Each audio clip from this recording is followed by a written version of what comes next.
Assalamualaikum warahmatullahi wabarakatuh. Sekarang saya masih melaksanakan KKN di Desa Pasir Langu, Kecamatan Cisarua, Kabupaten Bandung Barat. Kali ini fokus kegiatan saya adalah kegiatan kewirausahaan di tengah masyarakat, khususnya pada masa pandemi COVID-19 ini. Saya memilih 2 UMKM yang bergerak di bidang pertanian. Alasan saya memilih kegiatan UMKM di bidang pertanian karena Desa Pasir Langu ini masyarakatnya banyak yang berprofesi sebagai petani.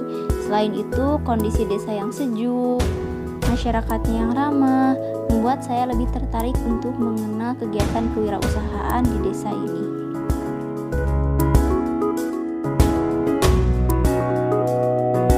Assalamualaikum warahmatullahi wabarakatuh. Maaf ya mengganggu waktunya di sela-sela pekerjaan AA gitu. Sini saya mau wawancara mengenai pelaku UMKM ya. Oh, iya. Langsung aja ke pertanyaan. Boleh. Yang pertama, apa nama usaha dari bisnis yang Bapak miliki sekarang? Danu Paprika. Danu Paprika. Yang Danu Paprika jual beli sayur aja. Oh iya. Sudah berapa lama bisnis ini berjalan? 12 tahun. Cukup lama ya Pak ya? Terus untuk jumlah pegawainya Bapak memiliki berapa? Kalau di tempat gudang sih sekitar 3 orang. Kalau di perkebunan sih sekitar 4 orang. Berarti totalnya 7. Produk atau hasil pertanian apa yang Bapak jual? Pertama sih paprika, terus lada keriting, terus labu siam. 3. Nah, 3 item aja lah yang dipegang. Lalu apakah adanya pandemi COVID-19 ini menyebabkan penurunan omset? Turun sekali sih kalau untuk penurunan omset dikarenakan restorannya tutup. Terus pembatasan penjualannya juga, terus banyak kendala sih kalau selama PPKM itu mah. Cukup banyak kendala ya? Cukup banyak kendala. Kalau untuk hasil pertanian yang paling diminati konsumen apa? Paprika. Paprika.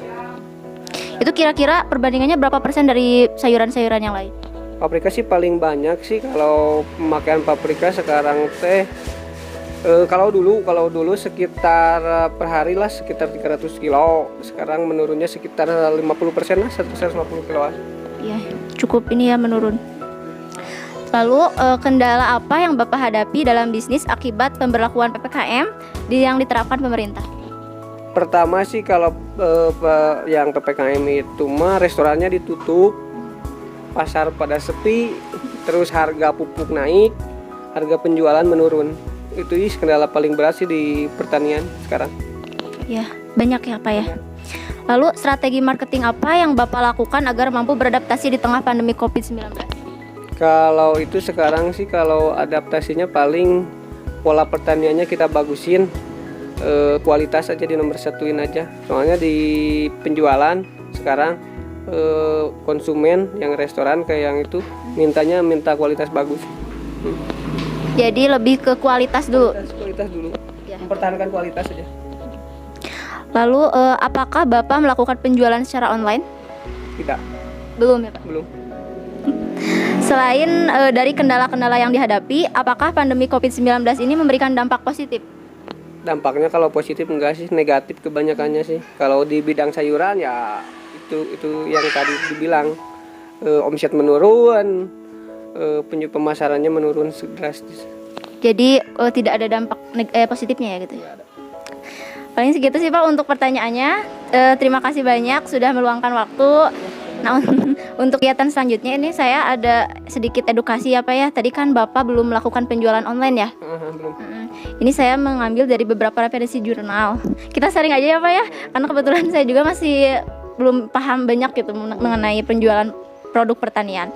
Nah yang saya ketahui itu bahwa ada satu aplikasi e-commerce. Jadi si e-commerce ini merupakan kegiatan bisnis yang dijalankan secara elektronik. Jadi berupa digital gitu melalui web. Melalui web. Nah di sini enggak cuma menjual produk hasil panen, tapi juga e-commerce biasanya menjual pengolahan hasil panen. Jadi diolah lagi gitu, bisa diolah lagi. Bapak udah pernah dengar belum? Belum. Nah ini bisa pertanian itu bekerja samanya dengan Shopee, Tokopedia, Argomaret gitu ya. Nah Bapak juga mungkin nanti bisa cek di ini ya Pak ya, www.pertanianindonesia.com. Nanti di sini ada tentang e-commerce gitu. e-commerce pertanian. Lalu selain itu ada juga marketplace. Nah, secara online hasil pertanian, Bapak bisa menggunakan aplikasi Tadi Hub. Ya, penjualan online ya.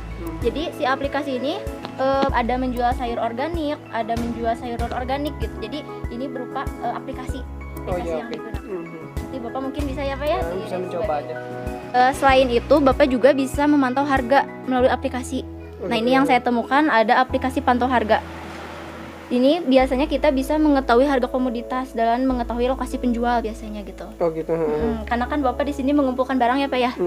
Tapi itu cukup bagus juga sih aplikasi pantau harga. Di masalah harga kita kan bisa kepantau terus. Di masalah lokasinya, kalau lokasinya kedete kita kan penjualannya lebih enak. Ya. Kalau Bapak biasanya pantau harga melalui apa? Harga pasar. Harga pasar aja.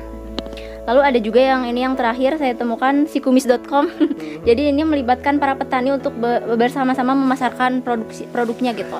Jadi di sini seperti komunitas petani, gitu ya Pak ya. Mungkin Bapak bisa ikut nanti. Boleh. Ya.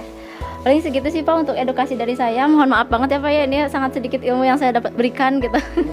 Terima kasih sebelumnya. Semoga usaha Bapak terus lancar dan pandemi segera berakhir ya Pak ya, sehingga kita semua bisa normal kembali. Ya. Terima kasih ya Pak. Ini saya sedang berada dengan narasumber yang kedua. Ini Bapak Hari ya Pak ya? Iya. Pak Hari. Nah ini Pak, saya sedang KKN di Pasir Langu. Iya.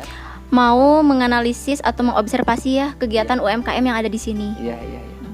Kita langsung ke pertanyaan gak Bapak Pak? Ya, boleh. Yang pertama, apa nama usaha dari bisnis yang Bapak miliki? Ya, pertama jualan di pasar Caringin ya, di pasar induk Caringin, PT Rejga gitu ya. Sudah berapa lama bisnis yang Bapak ini lakukan di jalan? Ya, sudah lama gitu, udah 20 tahunan gitu.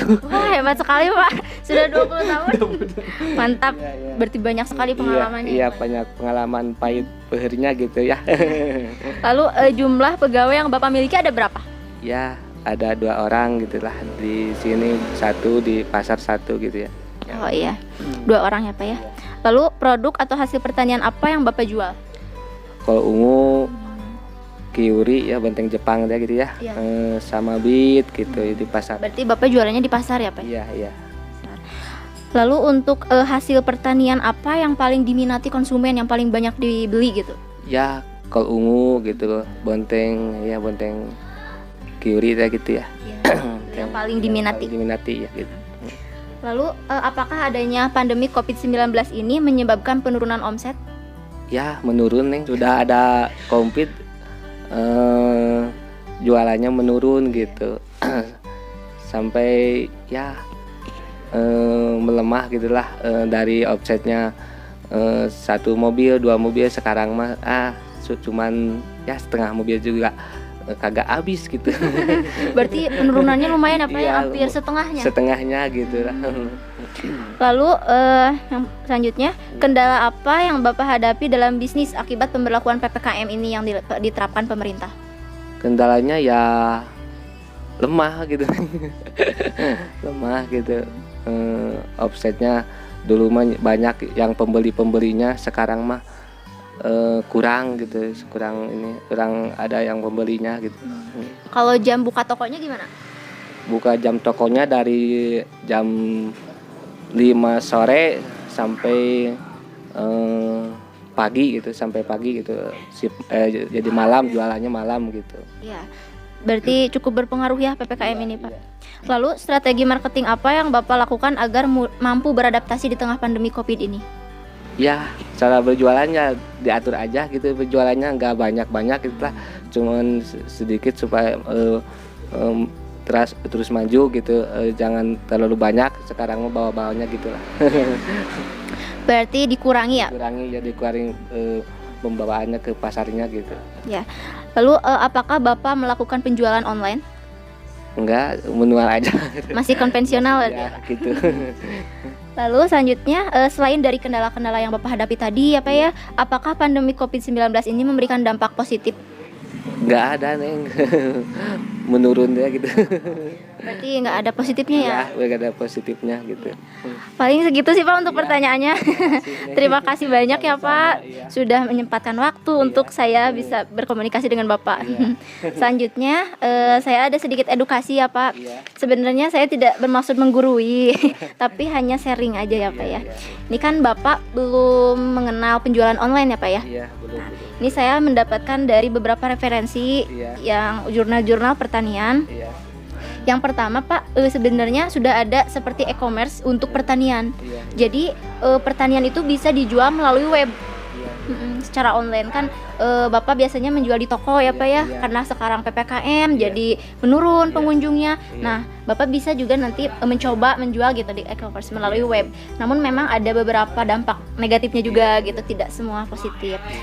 Nah, di e-commerce ini biasanya menjual hasil panen gitu. Jadi kan dari petani-petani bisa dijual di sini karena kan Bapak pengumpul ya Pak ya. Iya. Lalu untuk selanjutnya ada juga pengolahan hasil panennya. Jadi diolah lagi hasil panennya. Nah, nanti Bapak bisa kunjungi web ini Pak. www.pertanianindonesia.com. Ini untuk petani-petani yang hebat. Lalu yang kedua, Bapak bisa menggunakan marketplace. Jadi bisa menjual hasil pertanian secara online. Ini ada aplikasinya Tani Hub ya Pak ya.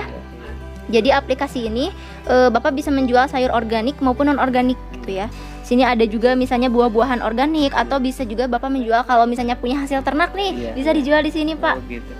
Bisa ini secara online. Lalu yang selanjutnya, nah Bapak kan kalau misalnya harga Bapak cari dari mana?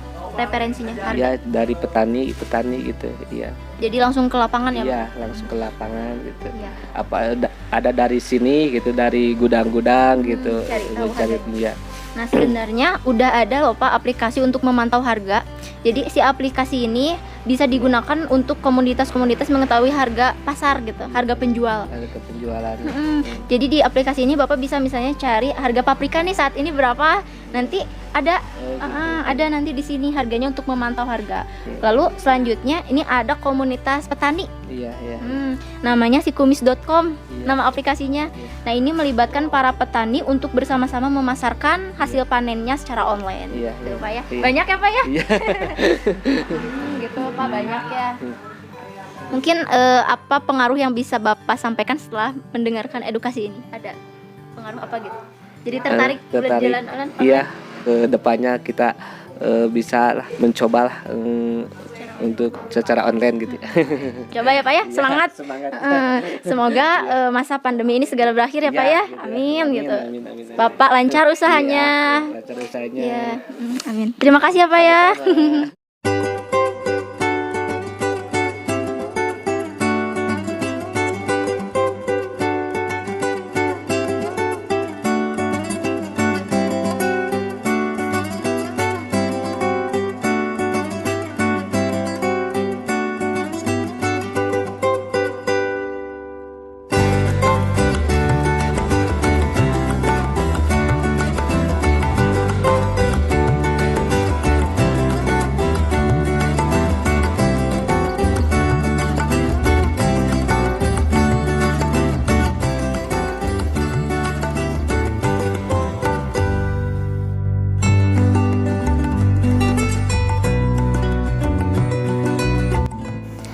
Sekarang saya akan menyampaikan kesimpulan dari kegiatan KKN yang telah saya lakukan. Yang pertama, bahwa COVID-19 ini memberikan dampak yang signifikan bagi UMKM pertanian, khususnya di Desa Pasir Langu. Banyak petani-petani yang mengalami kerugian bahkan penurunan omset. Selain itu, para petani di sini belum mengenal bagaimana cara penjualan digital dan masih menggunakan penjualan konvensional atau penjualan manual.